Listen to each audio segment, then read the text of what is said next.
welcome back to another episode of...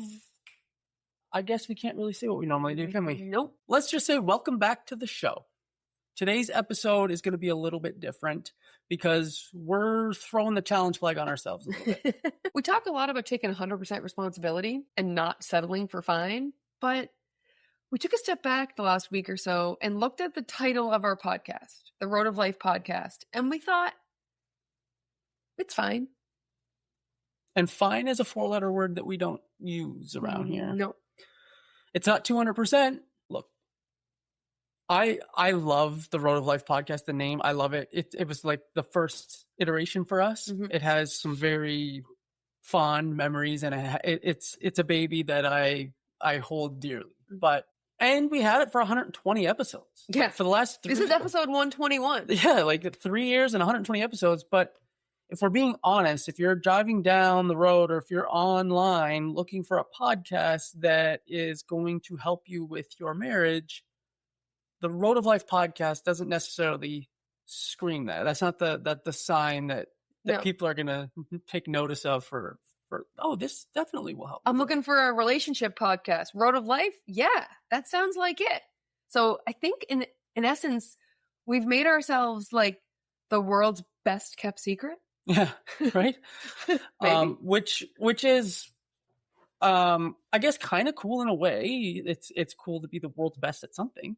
But a secret is not one of them when you're trying to help as many people as you possibly can. Mm-hmm. So starting right now, the Road of Life podcast is getting a name change. Woo! And Drum roll. And henceforth, what's the... Henceforth. And henceforth? Yeah. And henceforth shall be named the 200% Marriage Podcast. Woo! Boom. So, welcome to another episode. Welcome to the first episode of the 200% Marriage Podcast. Same us, same shenanigans, same deep dive into all things relationships, just with a more appropriate name. And for those of you that have been on this journey with us since the beginning, since episode 1, this isn't the end of the Road of Life. We're still on that journey. This is the Road of Life that we're all on. It's just now we're dialing in the name a little bit more. That's simply all this is. Yeah. And so we said we threw the challenge flag on ourselves. I think let's just back up for a sec and explain the challenge flag. Because it's one of my favorite concepts that we've come up with. And we came up with it early days in this whole journey.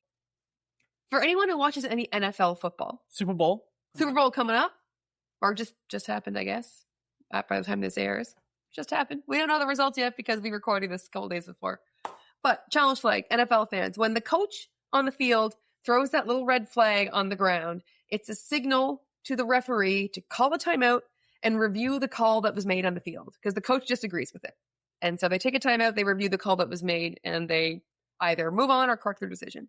So in your relationship, if you want to challenge a call that you made as a team, you want to challenge a decision you made, an action you took, a situation you've created for yourselves, sidebar, we're never challenging the other person.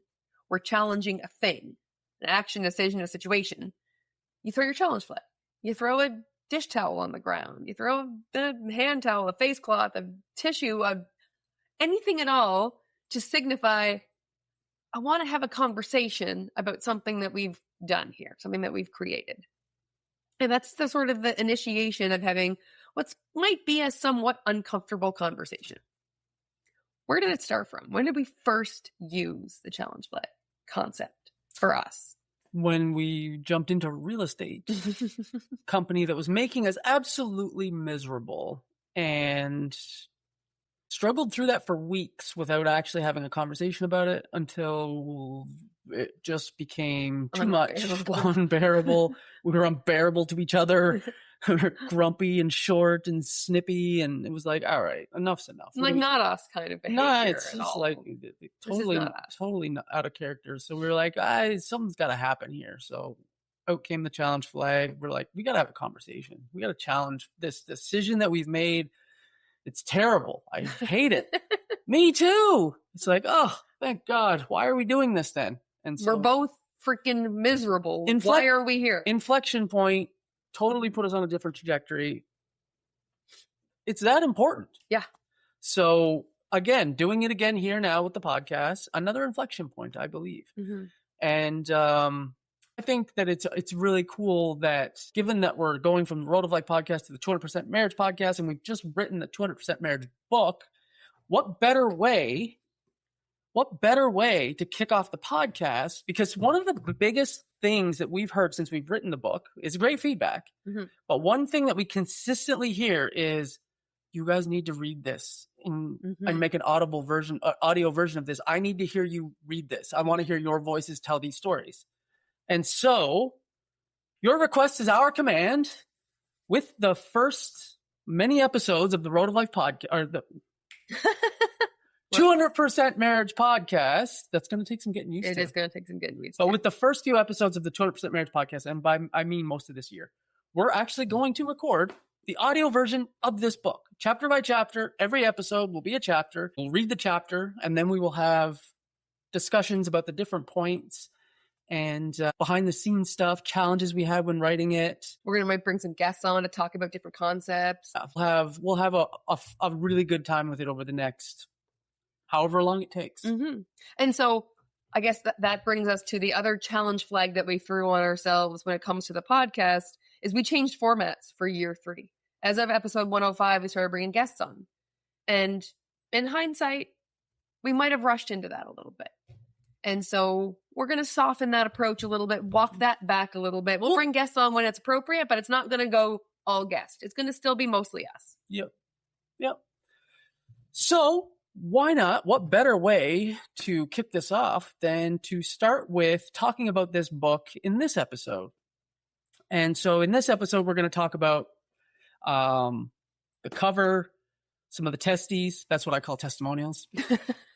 Where they came from, how we got them, the table of contents. Most people don't talk about table of contents. We're going to, because we spent a lot of time on it. Because the table of contents is important, and we're going to talk about why that is.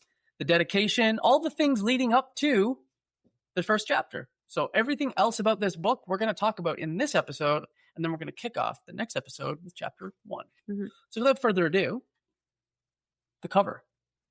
It's a funny story, this cover. When we wrote the book, we thought the cover would come easily after. Yeah. And it did not. It didn't. It was one of the more challenging pieces of it. We thought it was going to be a major hang up, actually, like delay the whole project. Yeah, we just didn't give the cover a lot of thought as we were writing it. We were like, oh, that'll take care of itself after. Mm-hmm. And we had someone who was kind of doing that work for us off to the side, and we're not going to name who it was or anything like that, but it sucked. Yeah, it wasn't good. Not that the artwork itself was bad, it just didn't match the vibe of the book or our energy and vibe. Like, just complete misalignment. Yeah, the cover artist didn't get the book, didn't get us at all. It looked like a wedding invitation. Very formal. If you haven't read the book yet, you will notice something when you do. It is it's the furthest thing from formal. Yeah. It is a very informal book. And so you can't have a cover that looks like a wedding invitation and it's like, oh, the 200% marriage, and they get into it and there's dick jokes. Yep, there's dick jokes. Just FYI. Sports analogies, swearing. It just didn't jive with the formal wedding invitation feel of the cover.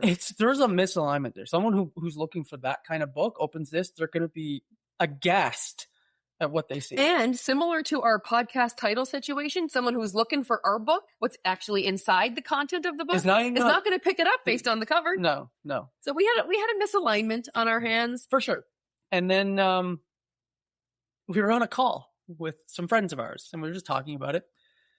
And our friend Kit is like, Laura's really good at that stuff. And Laura's like, well, just send me what you've got. No promises. I'll take a crack at it. No promises. And then she hit a home run. And the very first iteration of her first thought of the design was almost bang up. It was bang on what we were looking for. A couple little tweaks later, a couple iterations, and we've got the cover. And so we're really proud of it. There's some Easter eggs in there. It's a fun cover.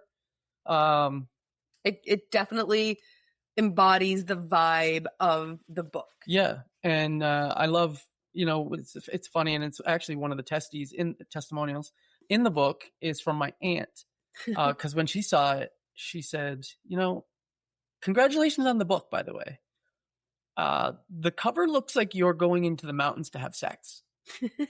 She did say that. And, I was like, perfect. That's what I'm going for. I love that was your first inclination and Yeah. impression of the cover. And so I think we hit a home run with the cover. Yeah. Laura hit a home run. Laura Brown, Life Design Duo. So if you need a book cover done, and if you need a penis drawn, she is your gal. We will. She draws very realistic appendages. We will link to Laura's website below.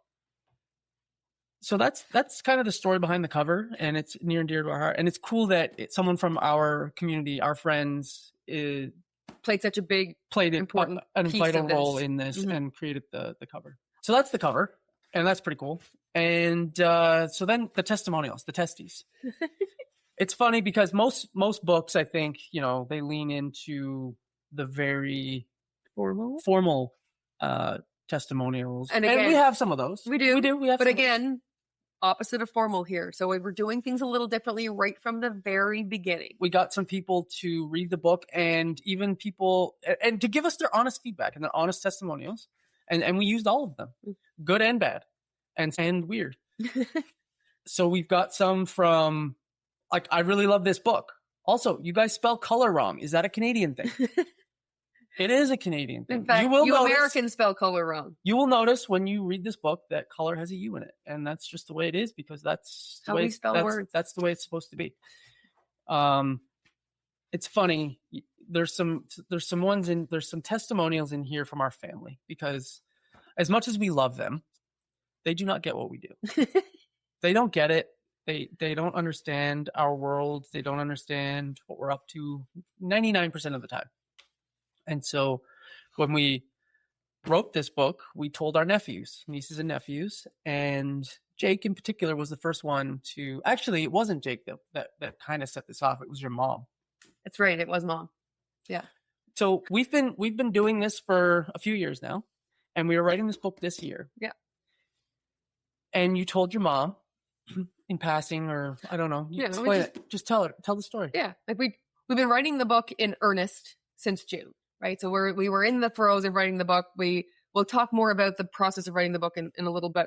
We were really we were head down writing this book. It was consuming the vast majority of our waking hours, writing the book, editing the book, formatting the book, the cover, all the launch plan, all the things. And so whenever I would chat with my mom, like whenever it was my turn to offer an update, the only thing I had to talk about was the book, right? It's the only thing going on in my life basically at this point. And we were away for months. We finally got home in October. Canadian Thanksgiving is in October, and we were celebrating it a week late. So we were peeling vegetables and all the things, getting ready for Thanksgiving dinner. And you and I were having a conversation about the book. I wasn't even talking to Mom about it. You and I were talking about the book. And Mom pipes up with, book? What book? You're writing a book? What's it about? Which was so funny because, and not even though forgetting that we're actually writing one, that's fine. Like everyone's busy, but what's it about was the best part of the whole testimonial. I just love that she's been paying that close of attention. So anyway, that was a funny testimonial. We were like, you know what? Let's just put that in the book. I think it's funny because it's funny and it just shows how, real life and self-deprecating and how much our family doesn't care about anything that we do. And so we just thought we'd throw that in there. Less doesn't care, more doesn't understand. Right. Yeah. And so then we were at a basketball game, Lily's basketball game, and Jake was in the stands with us, and we were telling him about the book. And he looks at us and is like, "What the hell? This is weird. Is there kissing in it? Why do you guys kiss so much?" He loves it when we kiss. It's weird. He's weird about it. It is weird. He's my creepy little wingman. Anyway, we just thought that was funny. And so, we do kiss a lot. And the reason we kiss a lot is we have a 200% marriage. And if you want to kiss a lot, grab it. Get the book. So there's some other ones in there from our nieces and nephews and the testimonials. We wanted to make the entire book an experience, not just the content of the book itself, but the cover has some Easter eggs in it. There's some funny stuff going on with the cover, the testimonials, the testes, if you will. there's some funny stuff going on in there. Every piece of this book is meant to be a little bit of an experience. Literally every part, even the table of contents. Architecting an experience for the reader in this book. From the cover to the back cover, front cover to back cover, literally the entire book, there's something everywhere. And so the table of contents, most people don't spend a lot of time on the table of contents. They name the chapter, they throw it, it's just a summary of all the chapters. And the chapter titles are just they're very generic. They're very easily identifiable to what's going to be talked about in the chapter. And we took a decidedly different approach. And it was a very intentional approach. And we, again, want to create an experience. So the table of contents, when you go to look at it, you're going to have no clue what is for the most part. For a lot of it. You're not going to exactly know what is happening in that chapter based on the chapter title. They're curiosity hooks, for sure. They're curiosity driven. And what's your favorite one? A little bit funny. I don't know. Squirrel's Hemorrhoids, Another Marriage Glue is pretty good. Like, I just think that's like, what the hell is that going to be? Yeah. Or like big trust energy. We're going to talk a little bit about trust in that chapter. Yeah. That one's pretty obvious. The last chapter is called The Beginning. So that's like a little, what the hell? What the hell? What the hell? I like a lot of them. Eat Your Own Damn Pie. Hide the Penis. Coitus Power. I love all these. But the table of contents are very deliberately weird. They do, once you read the chapter, they do make sense. They will probably maybe not make sense. Until you read the chapter. Beforehand. So that's the table of contents. And then we move into the dedication. So we dedicated the book to you, the reader, and to my dad.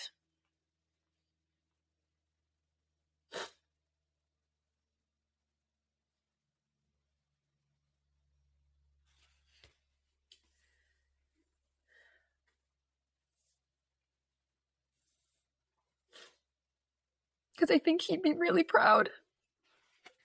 And he'd really like it. I think he'd think it was cool. I think he'd love the dick jokes. There's some artwork in it. He would love this book. I think he'd be incredibly proud. I think he is incredibly proud. And I think, well, this says it all. I know you'd love this. Rest in peace. And to you, the reader. Welcome to the jungle. Stay for the fun and games. Welcome to the jungle. We've got fun and games. And that brings us to the foreword. And the foreword is pretty special to us. It's written by our good friend Greg. And, he talked, we're going to read it here in a second, but he talks about it, how it's an incredible honor for him to write this. And it's an incredible honor to have him write this. It's really special. It's meaningful. And like the cover with Laura designing it, having the foreword written by Greg and having his name on the cover with ours for this book, it's a really special moment. And because we wouldn't be here without Greg. Greg is he's been such an influence in our life. A true story. When we tell the story about, being miserable in real estate and going to an event and getting told you should consider coaching and then having us on stage to talk about relationships. That's Greg. Greg did that. Greg could see our greatness way before we could. Way before. And, be forever grateful for his vision. He talks about vision in the foreword, our vision. But we're grateful for his. But we're incredibly grateful for his. And this book and everything that we do in relationships doesn't happen without him. We've learned an incredible amount from Greg, and it's incredibly meaningful. I was going to say humbling. It's also incredibly humbling to have him write this for us. So we will read the foreword, and then we'll talk about it. The Forward by Greg L. Kimball. A coach is someone that sees beyond your limits and guides you to greatness. Michael Jordan. It's an incredible honor to write the foreword for such forward-thinking people. Entrepreneurs are endowed with a powerful, if sometimes challenging gift: vision. As I often say, if you have true vision, you can see farther than others, and you can see before others. That means, early on, friends, family, and colleagues may think you're a little crazy, because you're speaking about something only you can see. Watching Meredith and Craig's journey has been a privilege, an honor, and a blessing, not only as entrepreneurs, but as masterful relationship coaches. They've become close personal friends, and I have immense respect for them. They once found themselves shackled to the idea of trading time for money, yet they knew something inside of them needed to be released. They recognized that the world needed what they uniquely offer: a powerful, practical, enjoyable approach to relationship coaching that changes lives. Seeing their vision come to life through the trials and tribulations of entrepreneurship has been inspiring. But what sets them apart most is their craft. They aren't just two of the greatest human beings I've met. They're also in the coaching industry for the right reasons. They genuinely help people. They take the time to understand. There is no guru mentality. If they don't know something, they seek answers and consult trusted experts in their orbit to make wiser, more informed decisions. That's what makes a great coach, and more importantly, a great human and a lifelong learner. They're among the most curious, creative practitioners I've had the pleasure to coach. Today, I get to watch them coach others, saving marriages, transforming lives, strengthening partnerships, and empowering people into the next evolution of themselves. The honor of writing this forward means a great deal. Meredith and Craig have not only allowed me to guide them, they've helped me explore what's possible in coaching. They're filling a gap that our industry and frankly humanity needs. They don't just talk about relationships. They provide repeatable frameworks, tools, and strategies that move people from conflict to connection, from confusion to clarity, from good to extraordinary. While their work certainly elevates marriages, it extends to every human connection: business partners, families, friends, all of the important relationships in your life. They are true relationship experts with an uncanny ability to be whatever's needed: a guiding light, a lighthouse, a flashlight, the duct tape, the scaffolding, the renovation plan, the building process, the blueprint. All of the pieces it takes to create, rebuild, and elevate relationships beyond what people thought was possible for them. They are compassionate and deeply caring. It's been a joy to watch them grow, and just as importantly, to watch them help others tap into their humanity and grow together. It's my honor and privilege to be part of their story, because I know that being part of their journey has helped them push their tools, practices, and energy out into the world. Their principles, methods, and dedication to who they are and to this thing we call life will make them catalysts in countless other people's stories, helping humanity show up at its best. I know you will enjoy this book. I love Craig and Meredith with all my heart, and I know this is just the beginning for them. Even though I started a company called The Final Percent, this is only their first percent. I can't wait to see where this journey takes them and how many people on this planet they'll help through their remarkable relationship coaching. Greg L. Kimball, speaker, coach, perseverance expert, The Final Percent. That's pretty cool. And he's 200% right, because what he's saying in this is that we're fucking good at what we do. And he is correct. And he is correct that we're going to have an enjoyable journey with this book and with this whole relationship thing that we're doing here. So I also love that he spells honor wrong. Honor. There's a U in honor, just like there is in color. So the only place that you'll see the no U in honor is in the foreword from here on out. We had U's to words. Given that he's American, I left it. Going forward, you'll see the U. So that's it for the first episode of the 200% Marriage Podcast. And we're excited for the rest of this journey to read the book and get our voices in your ear holes. I'm excited because we're going to also chit chat as we go through the book. We'll read the chapters and then we'll chit chat. Yeah, around some cool behind the scenes stuff. You can only put so much in a book before it becomes like, what's too much? Like, you have to cut stuff, and so you'll get a little behind the scenes on the cutting room floor of kind of, maybe a little bit more detail on some of the stories that are in here. You'll learn more about us. Yeah, it'll be It'll be a wild ride. It'll be a vulnerable situation, but that's what we're in for. That's how we grow. So thank you for being a part of the first episode of the 200% Marriage podcast, but it's the 121st episode of, I guess, our podcast journey. For sure. We appreciate you, and we will see you next week for chapter 1. What the fuck are we doing here? Is that the name of it? Yep. Chapter 1. What the fuck are we doing here? See you next week. Road of life, yes, you're on.